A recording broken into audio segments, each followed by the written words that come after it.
My next question from the Twitterverse about PhDs comes from Mike Kent again. Mike, you've been busy. And Mike asked me, and I love this question, I've never been asked this question before.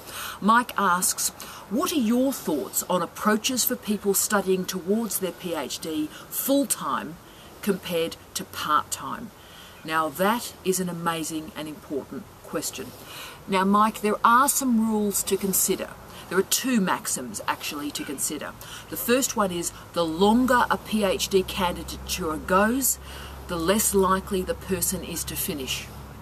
And secondly, if a person suspends their doctoral candidature, they're less likely to complete as well. So for all the guys and gals out there thinking, should I suspend? Just remember, the moment you do that, the clock is ticking on whether or not you will actually finish that PhD. So therefore, Mike, part-time enrolment is incredibly tough.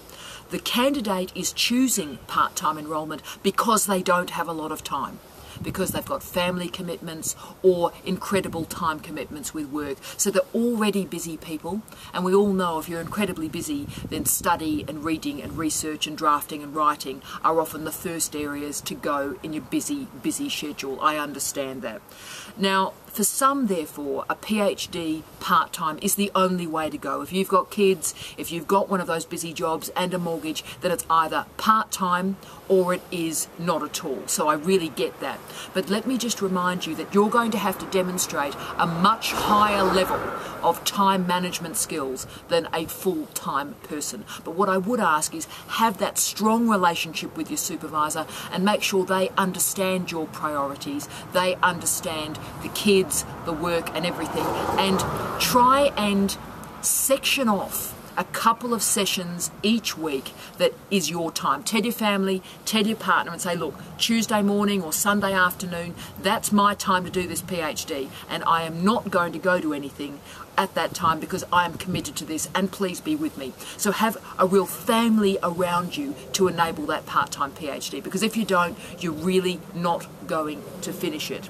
What I'd also say to you is find supportive supervisors who really understand the pattern of your work, who understand the commitments of life, part-time enrolment in particular. So if you can find a supervisor who also did part-time enrolment on the way through, that can help the process as well. But I think it's about having courage at the start and recognising, you know what, I'm going to do this tough, but I'm going to demonstrate the commitment and the time management skills to do it well. And with that commitment from the start, I believe in you and I believe that you will finish.